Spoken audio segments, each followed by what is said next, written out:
বিসমিল্লাহির রহমানির রহিম। চায়ের কাপে ভেজানো বিস্কুট একটাই শিক্ষা দেয়, সেটা কি জানেন? কারো প্রতি এতটাও ডুবে যেও না যাতে নিজেকে ভেঙে পড়তে হয়। আসসালামু আলাইকুম ভিউয়ার্স, কি অবস্থা, কেমন আছেন?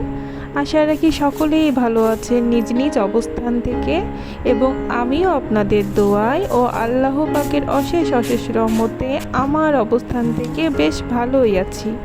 তাহমিদাস ডেইলি ব্লগ থেকে নতুন দিনের আরও একটি নতুন ভিডিও নিয়ে আমি আপনাদের সামনে হাজির হলাম। আমি তাহমিদা, রাজশাহীর মেয়ে, বগুড়া থেকে বলছি। আজকে আমি খুব সকাল থেকে ভিডিওটি শুরু করেছি, এখনও কিন্তু নাস্তা বানানো হয়নি। তো আজকে ঘুম থেকে সকালেই উঠেছিলাম, নামাজ কালাম পড়ার পরে। আজকে শুক্রবারের দিন ছিল আর মেয়ের স্কুল বন্ধ ছিল, তো ভাবলাম যে আগে আমি সকালে আমার দুইটা রুম, বেডরুম আর লিভিং রুমটা গুছিয়ে নিব, তারপরে নাস্তা বানাতে যাব। আর আরেকটা রুমে কিন্তু আমার মেয়ে ঘুমিয়ে আছে, আর বড় মেয়ে কিন্তু প্রাইভেটে গেছে। তো এই তো আমি কিন্তু রুমগুলো গুছিয়ে নিচ্ছি আর আপনাদের সাথে কথা বলছি, সুন্দর করে কাজগুলো শেয়ারও করে নিচ্ছি। আজকে আমি আপনাদের সাথে এইটাই শেয়ার করব যে সংসারে A to Z কাজ যদি আগে থেকে আমরা পরিকল্পনা বা প্ল্যান অনুযায়ী করতে পারি, তাহলে আমরা সম্পূর্ণ কাজ দুপুর 1টার মধ্যে হেল্পিং হ্যান্ড ছাড়া সম্পূর্ণ করতে পারবো। আর এইটাই আজকে আপনাদের সাথে আমি শেয়ার করব, ইনশাল্লাহ আপনাদের কাছে ভালো লাগবে। আর যদি ভালো লেগে যায় আমার এই ভিডিওর কোনো একটি অংশ, তো প্লিজ আপনারা একটা লাইক দিয়ে দিবেন। আর যদি বেশি ভালো লেগে যায় তো আমার চ্যানেলটাকে সাবস্ক্রাইব করে আমার চ্যানেলের পাশে থেকে যেতে পারেন। আর যদি এই কাজটি আপনারা অলরেডি করে ফেলেছেন, তাকে আমার মন থেকে অসংখ্য অসংখ্য ভালোবাসা ও দোয়া। তো আমার এই কাজগুলো আপনাদের কাছে একটু হলেও যদি ভালো লাগে, তো সুন্দর সুন্দর কমেন্ট করে আমার চ্যানেলটির পাশেই থাকবেন, কারণ আপনাদের সুন্দর সুন্দর কমেন্টগুলো আমাকে কাজের আগ্রহ আরও বেশি বাড়িয়ে দেয়। এই তো আমি কিন্তু লিভিং রুমটাও গুছিয়ে নিলাম, আর এই যে গ্লাসটাও আমি কিন্তু ক্লিনার স্প্রে দিয়ে মুছে নিচ্ছি।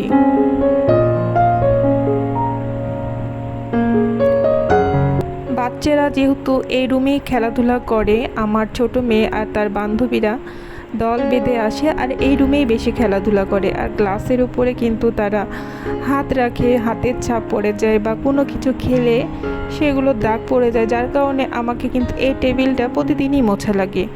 আর এই যে আমার হাতের তৈরি কিছু ফলমূল, তো সেগুলো আমি একটু করে মুছে নিলাম। আর এই যে আমি এখন রান্না করে নিব, নাস্তা বানাই নিচ্ছি। তো এই যে আমি সকালে কিন্তু রুটি করে নিচ্ছিলাম আর ডিম পোচ করে নেব, এই হবে আজকে আমাদের খাবার। সকালে নাস্তা আজকে আমি খুব সিম্পলই রেখেছি, কোনো ভাজি টাজি করতে যাইনি।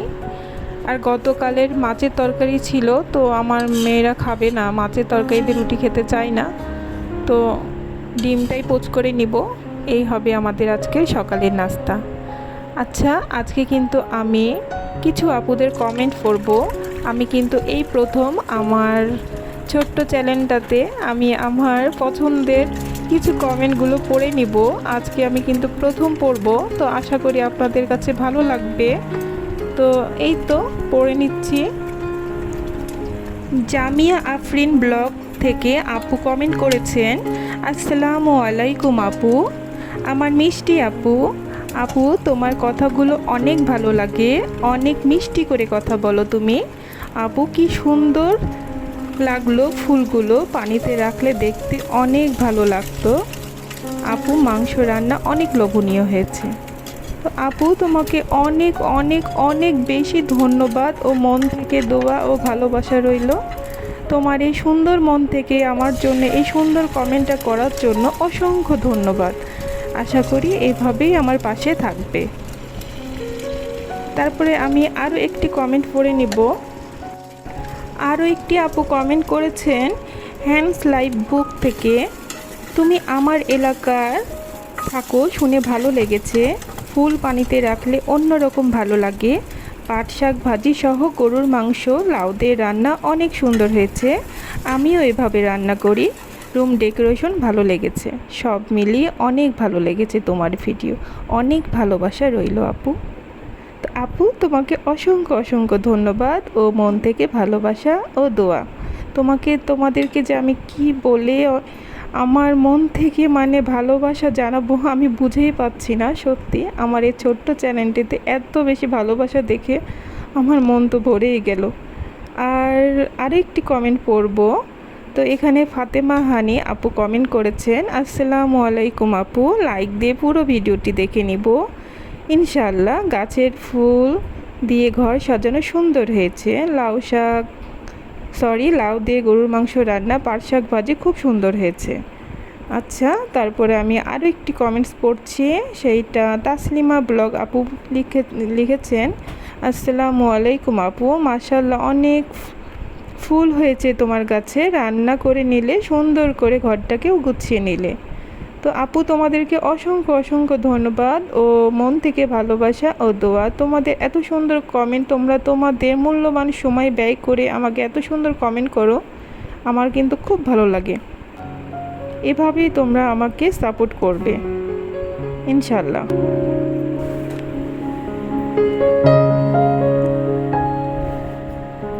এই তো এখন আমি ভিডিও রিলেটেড কোনো কথা বলি। তো আমার কিন্তু নাস্তা করার পর ডাইনিং টেবিলটা গোছানো হয়ে গেছে, আর আমি সেকেন্ড বেডরুমটাও গুছিয়ে নিয়েছি। এই রুমটা পরে গোছানো হয়েছিল কারণ এই রুমে আমার মেয়ে ঘুমাইছিল। তো ঘুম থেকে ওঠার পর আমি এখন এই রুমটা অফ ক্যামেরায় গুছিয়ে নিয়েছি। আসলে সব কিছু দেখাতে গেলে ভিডিও কিন্তু অনেক লং হয়ে যাচ্ছিল, আর এত লং ভিডিও কিন্তু কেউই বেশি পছন্দ করে না, সেটা আমিও বুঝি। তাই ভিডিওটি শর্ট করার চেষ্টাতে আমি কিন্তু স্পিড একদম বাড়িয়ে দিয়েছি। এত তাড়াহুড়া করে যদি কাজই করতে পারতাম তাহলে তো রোবটই হয়ে যেতাম। তো আচ্ছা, আমি এখন ঘরগুলো ঝাড়ু দিয়ে নিচ্ছি। আসলে সংসারে A to Z যদি আমরা কাজ করতে যাই একভাবে, তাহলে কিন্তু রিল্যাক্স করার একদমই টাইম থাকে না। একদম সম্পূর্ণ কাজ করার পরে রিল্যাক্স করা লাগে। তাই আমি কিন্তু একভাবেই সম্পূর্ণ কাজগুলো করে নিচ্ছি, আর ইনশাআল্লাহ দুপুর 1টার মধ্যে কিন্তু আমার সম্পূর্ণ কাজ কমপ্লিট হয়ে যাবে। তো আমি কিন্তু সব রুমে পাপোশগুলো পেরে নিয়েছি, আর পুরো বাসাটা কিন্তু এখন আমার একদমই ঝকঝকে আর ক্লিন। এই তো আমি একটু করে ঘুরিয়েও দেখিয়ে দিচ্ছি আপনাদেরকে। কিন্তু আমার এখনও কিন্তু দুপুরে রান্না করতে যাওয়া হয়নি। আমি কিন্তু অফ ক্যামেরায় সব মশলাপাতি সব কিছু ঠিকঠাক করে রেখে এসেছি। আর এখানে কিন্তু ওয়াশিং মেশিনে কাপড়ও দিয়েছিলাম, তো সেগুলো কিন্তু আমি এখন বের করে নেব। 1 ঘন্টার উপরে হয়ে গেছে, কাপড়গুলো ধোয়া হয়ে গেছে। এখন আমি ধোয়া কাপড়গুলো ছাদে যে মেলে আসবো, তারপরে আমি দুপুরে রান্নার জন্য প্রস্তুতি নিব। তো অফ ক্যামেরায় আমি কিন্তু কাপড় মেলে এসেছি, আর আমি ওয়াশিং মেশিনের পাল্লাটা একটু ফাঁক করে রাখি যেন বাতাসটা ঢুকে ভিতরে, আর ভিতরের পানিটা যেন শুকিয়ে যায়।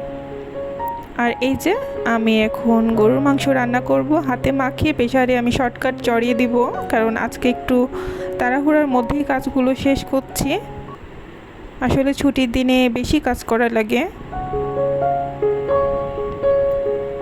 তো সব রকম মশলা আমি একে একে দিয়ে দিলাম। এটা তো একদমই সহজ রেসিপি। আমার মনে সবচেয়ে সহজ রান্নাই হচ্ছে গরুর মাংস রান্না করা, আর কিছুই না। তো এটা তো সবাই কম বেশি পারেন, আর কি বলার। তো আমি এভাবে হাতে মাখিয়ে কিন্তু চড়িয়ে দেব প্রেসারে। আমি 2-3টা সিটি দেওয়ার পরে কিন্তু আমি গোস্তটাকে কষিয়ে নেব। এখন কষাবো না, এখন আমি একটু সিদ্ধ করে নেব। আর আমি প্রেসার কুকারটা আমি গ্যাসের চুলায় পার করে আমি এখানে কারেন্টের চুলায় আমি পোলাও রান্নাও করে নিচ্ছি। একসাথে 2 চুলায় রান্না করলে তাড়াতাড়ি হবে, সে দেখে আমি কিন্তু 2 দিকেই করছি। এখানে আমি চালটা ভালো মতো ভেজে নিব, তারপরে পানি দিয়ে দিব। আমি কিন্তু সব রকম মশলা এখানে অ্যাড করেছি অফ ক্যামেরায়।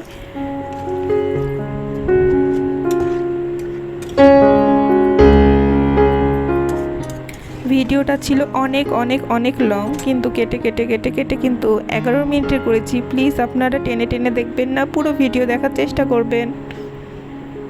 একটা ভিডিও বানাতে কিন্তু অনেক পরিশ্রম, অনেক কষ্ট লাগে। যারা এই প্ল্যাটফর্মে কাজ করেন তারা তো সব আপু ভাইয়ারাই জানেন। তো প্লিজ আমাদের ভিডিওগুলো এভাবে কেটে দেখবেন না, যতটুকুই দেখবেন একটু না টেনে দেখার চেষ্টা করবেন। এই তো আমার কিন্তু রান্না হয়ে গেছে, আমি পানি অ্যাড করে দিয়েছি। আর এই পাশে আমার পোলাও রান্নাও হয়ে গেছে। তার সাথে সাথে কিন্তু আমি রান্নাঘরটাকেও ক্লিন করে নিয়েছি, সম্পূর্ণ তাকগুলো পরিষ্কার করে, মেঝাটাও পরিষ্কার করে, মুছে টুছে একদমই পুরো রান্নাঘরকে আমি চকচকে তকতকে করে নিয়েছি। তো এত কিছু তো শেয়ার করা যাচ্ছিল না, তো অফ ক্যামেরায় রান্নার মাঝে মাঝে আমি এই কাজগুলো করে নিয়েছি। আর একটু রান্নাঘরটা আপনাদেরকে একটু ঘুরিয়ে দেখাই দিচ্ছি। যে কোনো কাজ যদি আমরা এভাবে প্ল্যান করে করতে যাই তো সব কাজই কিন্তু খুব সহজেই হয়। একটু কষ্ট হয়, একটু তাড়াহুড়া করে করা লাগে, কিন্তু সব কিছু কিন্তু সময়ের মধ্যেই হয়ে যায়। তারপরে কিন্তু আমরা অনেক রিল্যাক্স ফিল করি।